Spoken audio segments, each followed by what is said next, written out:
Fala galera do canal Elite Oculta, quem não me conhece, eu sou o Fael Portinari. E antes de começar o vídeo, eu quero falar de uma novidade aqui rapidinho para vocês. Agora galera, eu estou com um canal de Free Fire. Este canal aqui ó, Faelzinho do Free Fire. Então você ainda que não é inscrito, corra lá e se inscreva. Que vai estar tendo vídeo toda semana, o link está aqui na descrição do vídeo.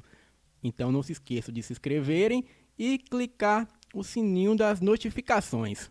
Então galera, faça como a Lilith, ela já se inscreveu no canal e não perde um vídeo, não é Lilith? Eu não perco um vídeo.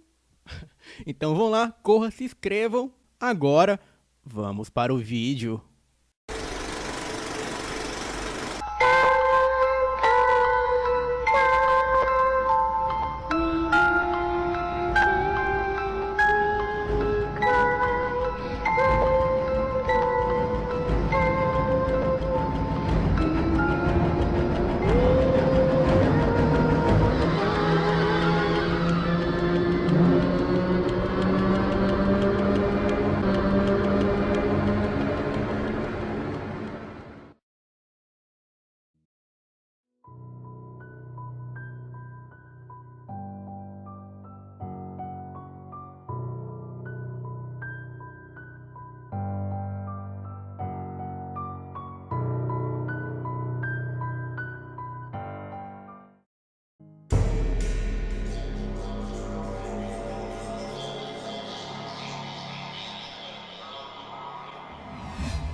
Olá Elite Oculta, boa noite, eu me chamo Charles e sou nascido e criado na cidade de Ceilândia, no entorno do Distrito Federal. E o que vou lhes contar aconteceu comigo em 2017. Bem, não vou mencionar descrições pessoais, acho que isso é irrelevante para o relato. Bem, agora, sem mais delongas, vamos para o relato. No ano de 2017, eu estava terminando o ensino médio.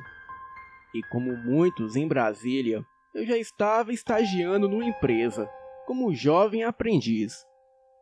Mesmo com a rotina meio puxada, eu estava bem feliz com esse ritmo que eu tinha adquirido. E mesmo tendo que acordar às 5 da madrugada, para poder ir para o trabalho, que era no plano piloto, e de lá eu prosseguia direto para a escola, sem descanso, sem pausa ou tempo para desencanar. Bem, era bom eu ter o meu trocado no fim do mês. E naquele tempo eu era evangélico e congregava numa igreja conhecida como Igreja de Cristo no Brasil. Uma congregação pequena, porém muito simpática, cheia de pessoas amáveis e simples.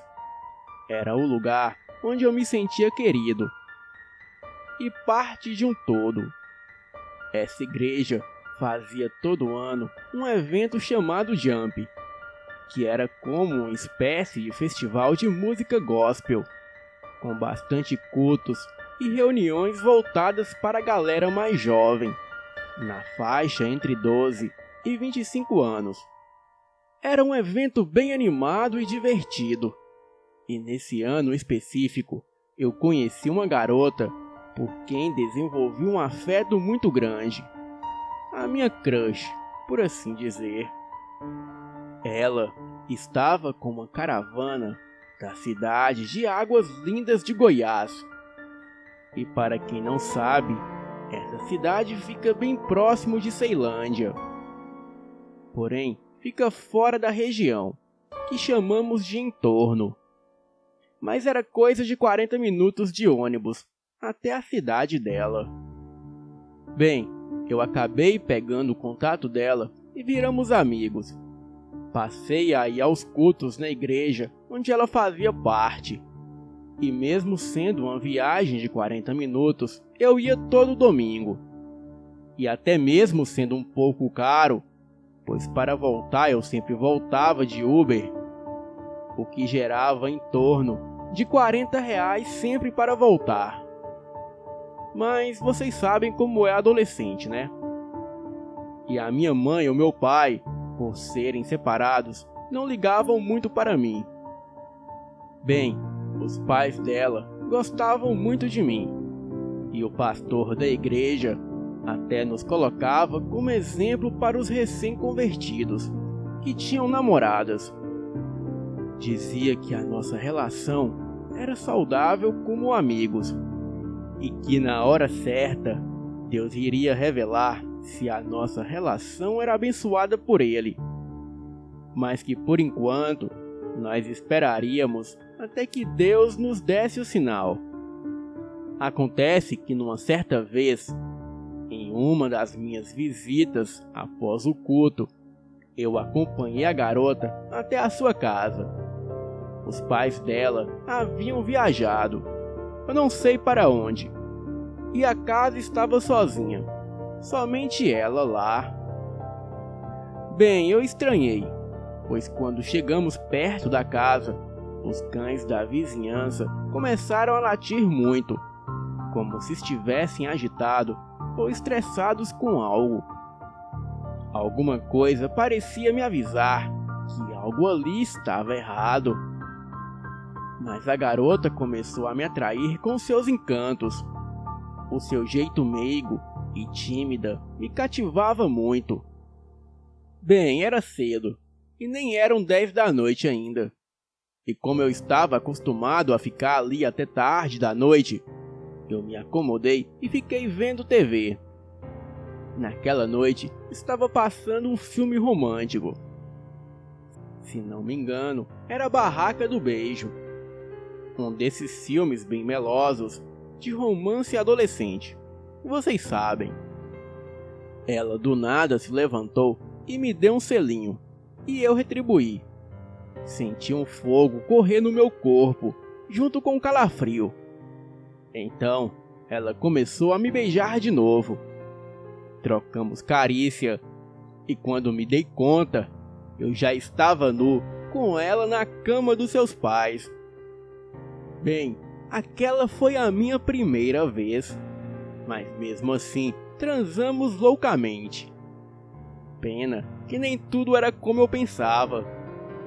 Um remorso muito grande tomou conta de mim, um sentimento de culpa, e eu pedi perdão a ela e expliquei que era errado aquilo, e que era melhor eu sair dali, para evitar que pecássemos de novo. Ela insistia que eu ficasse, tentava me subornar com beijos e carícias, enquanto eu apanhava as minhas roupas do chão e me vestia novamente. Ela ainda tentou me puxar pelo cinturão da calça, enquanto fazia movimentos manuais orais. Mas eu, de certa forma, estava até assustado com o comportamento dela. Acabei saindo correndo de lá, levando comigo a minha mochila com todos os meus pertences dentro. Saí com tanta pressa que fui ainda com o tênis nas mãos. Eu estava num ponto de ônibus, sentado numa esquina sozinho, e atrás de mim um grande matagal velho, um terreno baldio desses bem vastos. E aí as coisas desandaram de vez. Eu ouvi um rosnado como de um cão muito grande bem próximo a mim. Era algo como se um cachorro raivoso rosnasse para mim de dentro do mato. Fiquei muito assustado. Então, peguei o meu celular para chamar um Uber. E foi quando 2 caras com moletons e capuzes chegaram numa moto apontando uma arma para mim. Eles já mandaram eu entregar o celular, entregar tudo e não olhar para a cara deles. Bem, eu já ia entregar o celular, quando um deles disparou 2 vezes e subiu de volta na moto, e saíram dali muito rápido. O cara ainda gritou para eu correr, mas quando eu me virei para ver no que eles haviam atirado, eu vi de pé encostado numa coluna do ponto de ônibus a coisa mais grotesca que eu já vi em toda a minha vida. Era algo como um lobo com um corpo de gente que ficava de pé. Não me lembro de cada detalhe daquela coisa.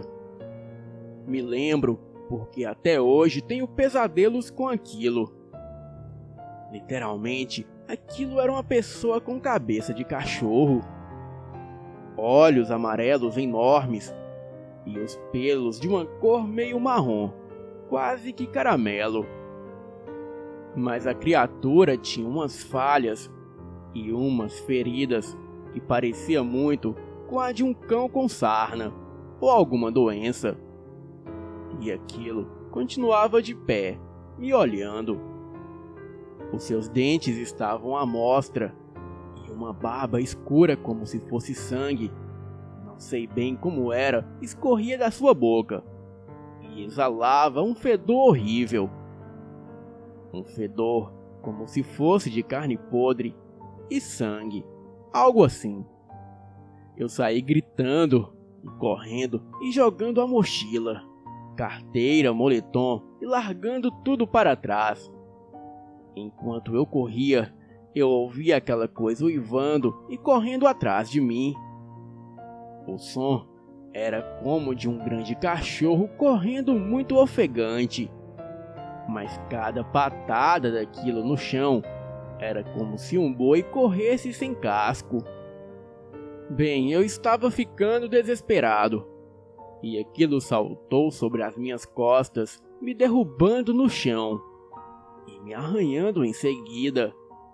Eu só gritava e implorava pela misericórdia divina, pois para mim o próprio demônio tinha vindo me buscar. Então, em seguida eu ouvi o som de 2 motos vindo de longe. Então eu senti a pressão sobre mim aliviar. E em seguida eu ouvi um apito. E quando ergui a cabeça, eu vi aquela coisa sair correndo na direção da BR, que passava bem no meio da cidade. A moto era desses guardas noturnos que fazem rondas pelo bairro com um apito na mão. Ele me colocou na moto e me levou para o hospital, que ficava ali perto. Mas para chegar, precisaria atravessar o outro lado da BR. E enquanto eu estava chegando, quase desacordado, eu vi aquela criatura de pé, me olhando do outro lado da BR. A coisa se balançava e se estribunchava, provavelmente de raiva. A minha mãe me buscou no hospital no dia seguinte. Contei a história para ela e para os médicos, e também para a polícia. Porém, ninguém acreditava em mim. Eu fui tratado como esquizofrênico por meses e nada. Até que um psiquiatra me diagnosticou com síndrome do pânico por conta do assalto. Acontece que eu sei o que passei e sei também o que houve naquela noite. E para completar, eu recebi uma ligação da garota falando que eu não deveria ter fugido. Que se eu não tivesse fugido, nada daquilo teria acontecido. Bem, só para concluir, ela estava grávida. E o filho era meu. E ela não mais me queria na sua vida. Não dessa maneira. Hoje, eu fico me perguntando se aquela garota era o lobisomem. E em caso afirmativo, eu tenho certeza que o meu filho também será um lobisomem. E se isso for verdade, eu espero nunca mais vê-la. Boa noite.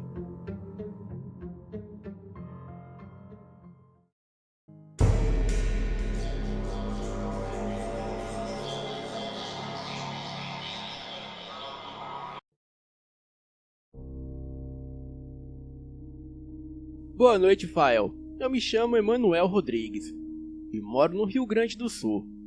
em uma cidadezinha que se chama Santa Cruz do Sul. Este relato é em homenagem a um amigo que prefiro não identificar, pois a experiência é vivida por ele. Aproximadamente no ano de 1992, quando eu tinha por volta de 15 ou 16 anos, eu tive uma experiência que me marcou muito.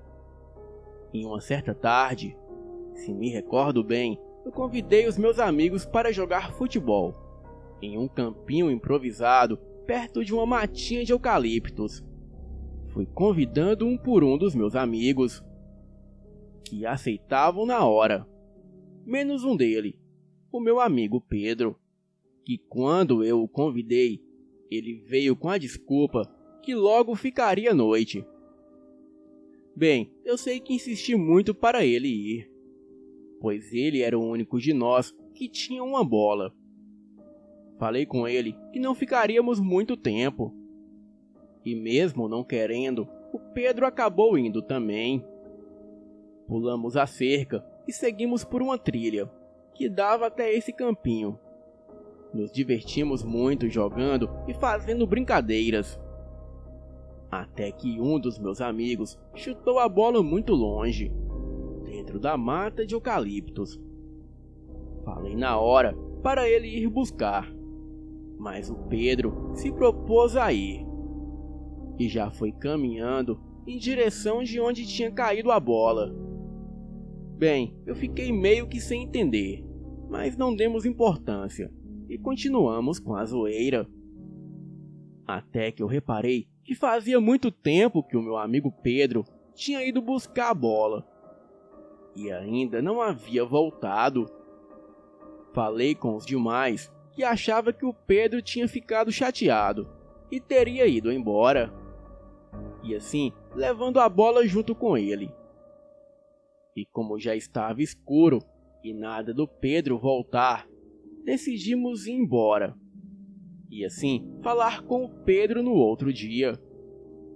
Todos concordamos e partimos em direção à trilha na matinha. Um dos meus amigos, o Léo, havia trazido uma pequena lanterna e uma faca. Então ele foi na frente. E faltando pouco menos de 100 metros para sair da matinha, escutamos o que parecia ser um tipo de rosnado estranho, mas não vinha dos lados. Foi quando olhei para cima e vi o que estava rosnando, destacando-se os seus olhos em um tom de vermelho brasa. Era uma besta que arranhava o tronco e olhava fixamente em nossas direções. Porém, ainda continha um pedaço rasgado de camiseta. E eu vi que era a camiseta do Pedro. Fiquei com uma espécie de medo misturado com uma pergunta, que enquanto eu corria em rumo da minha casa, eu ia pensando: como o Pedro subiu naquela árvore de eucalipto enorme? Pois quem já viu um pé de eucalipto sabe que é praticamente impossível subir.